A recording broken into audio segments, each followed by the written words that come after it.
Ajay sir, Dharmaraj जी ने भी कई सारे जिक्र किया है, जिस तरीके से खुद बराक ओबामा ने भी इसका जिक्र किया है अपनी किताब में कि वो कैसे मनमोहन सिंह को सुनना चाहते थे, किस तरीके से उनसे सलाह लेते, तो बहुत सारी चीजें।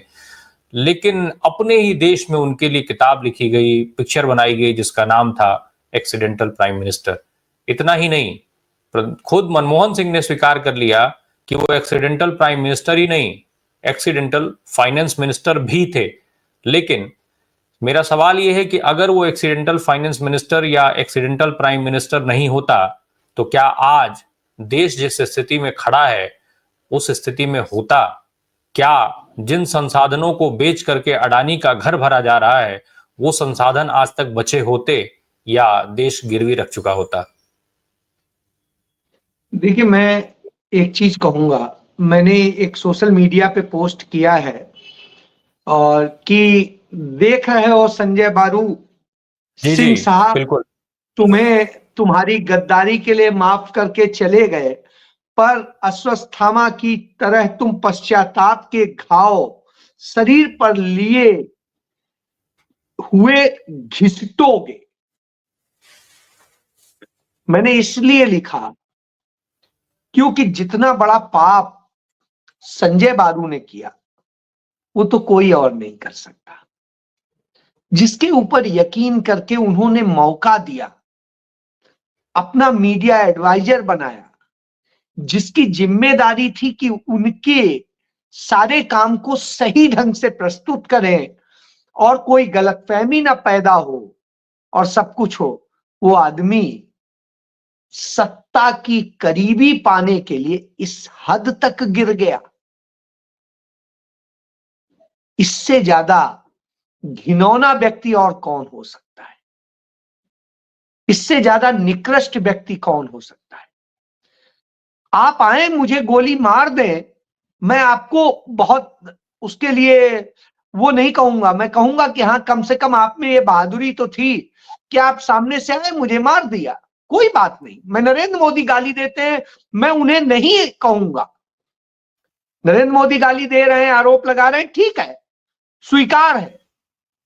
लेकिन आप मेरे बगल में बैठ के मेरे साथ मेरी कृपा से खा करके तमाम सुविधाएं लेकर के और फिर मुझे ही मार दें।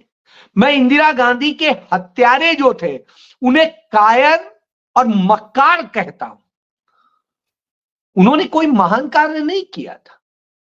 महान कार्य होता यदि वो यही कह रहे हैं कि हमने सिक्खी के लिए काम किया, तो सिक्खी ये नहीं सिखाती थी।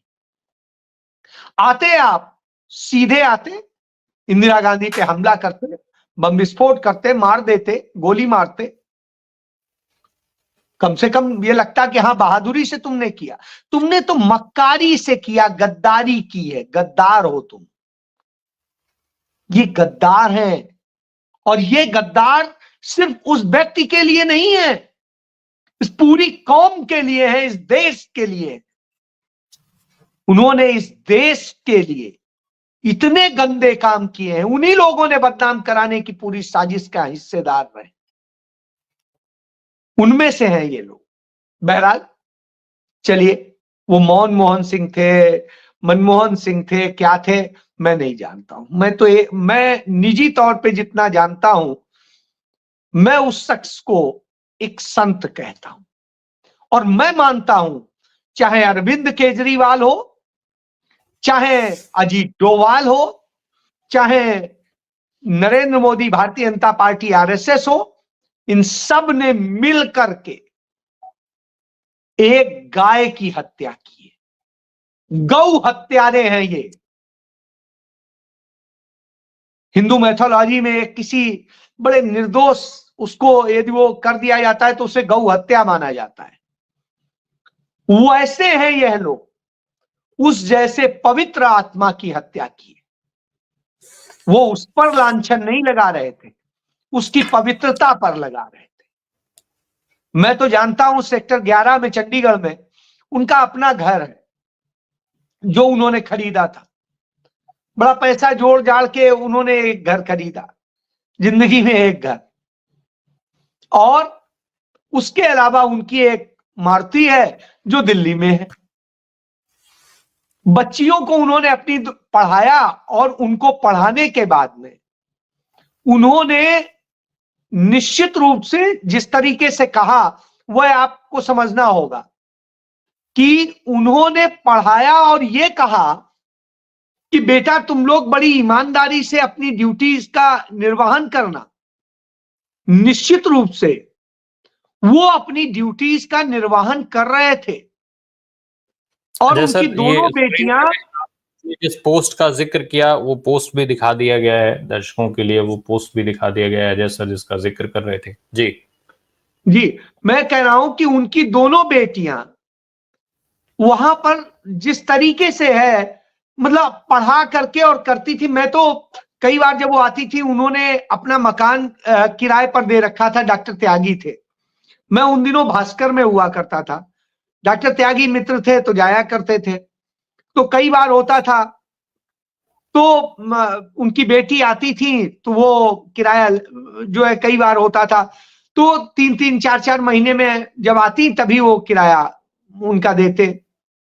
तो वो कहती कि अरे आप इतना परेशान मत हुआ करिए, आप वैसे वो तो चेक काट के आप वो कर दिया करिए, वो हम कर लेंगे।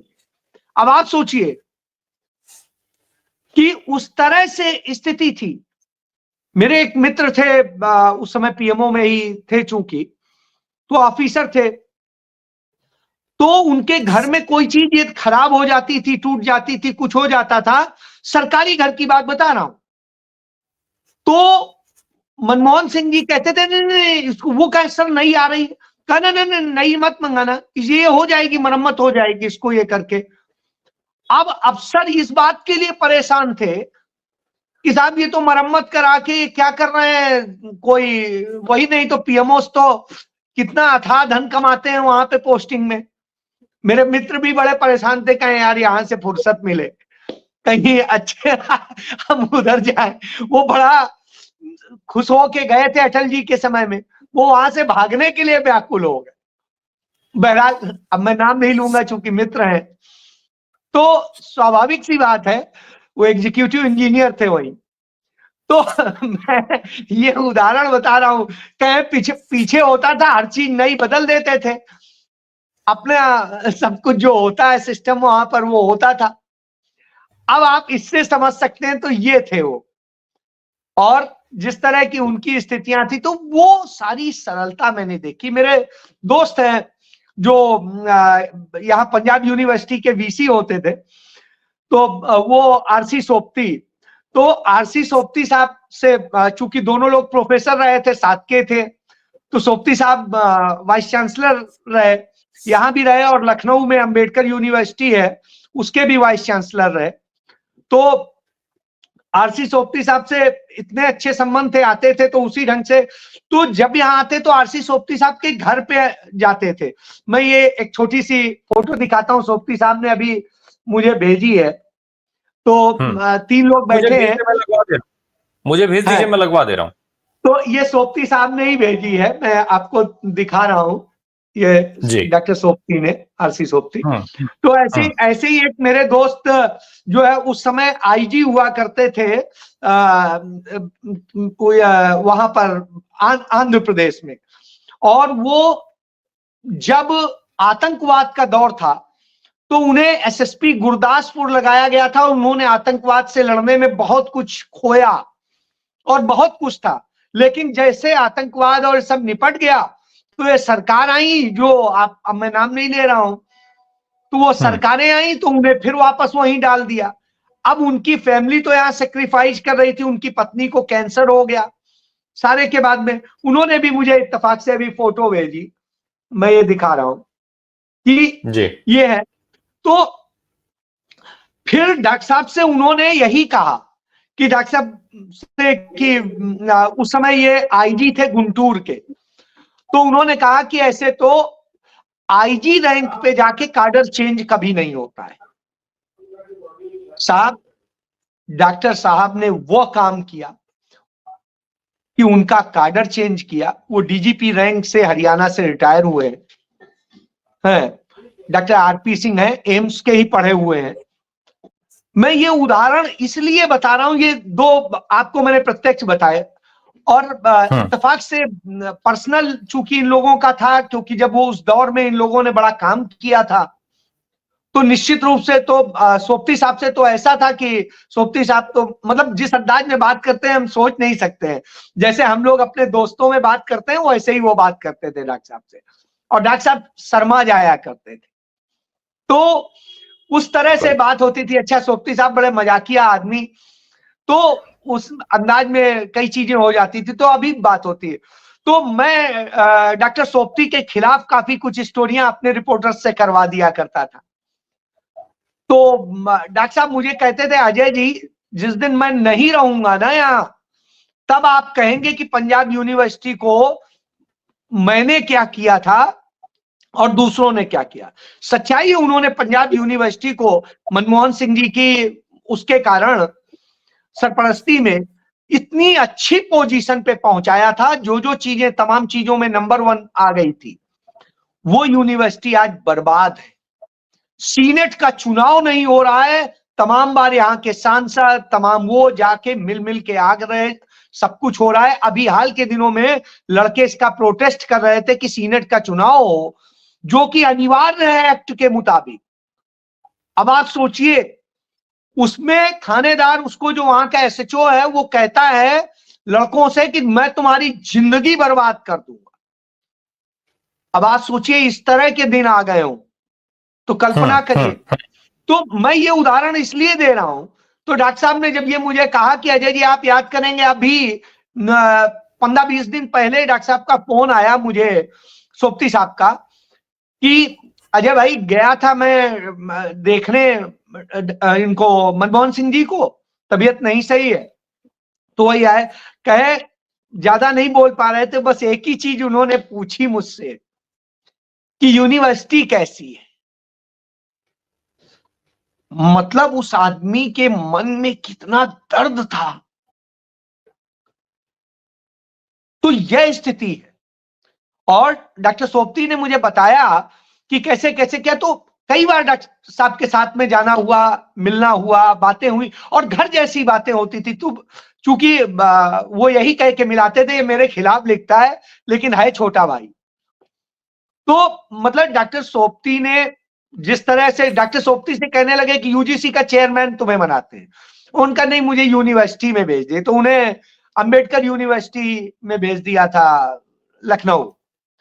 तो मैं ये उदाहरण कई सारे बता रहे हैं। डॉक्टर सोपती कई जगह वीसी रहे, सिर्फ पंजाब यूनिवर्सिटी में नहीं, हिमाचल में जब केंद्रीय यूनिवर्सिटी बनी उसके वीसी रहे, दयानंद यूनिवर्सिटी के जालंधर में वीसी रहे, और जगह, और बहुत बड़ा नाम है उसमें, तो अपनी फील्ड के। तो मैं ये बता रहा हूं कि उन लोगों का जो प्यार था, उसी के कारण मुझे भी इत्तेफाक से बहुत मिलना हुआ और बहुत सारी निजी बातें होती थी। मैं यह कह सकता हूं, इतना ईमानदार और सच्चा प्रधानमंत्री, क्योंकि मैंने ज्यादा तो नहीं देखे, अटल जी के समय से ही देखे हैं निजी तौर पे। राजीव जी को देखना हुआ तो मैं खुद छोटा सा था, तो मुझे खुद ही नहीं पता है क्या था क्या नहीं था। हालांकि पिताजी से उनके बारे में सुना है कि बहुत अच्छे थे, ईमानदार थे, ऐसे थे, लेकिन बाकी का तो मैंने निजी तौर पे देखा है। और जिनको मैंने देखा है, चाहे गुजराल साहब हो, चाहे देवगौड़ा हो, चाहे ये हो, एज ए जर्नलिस्ट देखा है, तो मैं कह सकता हूं मैंने इतना अच्छा संत और हीरा, कोहिनूर हीरा मैंने नहीं देखा। जी।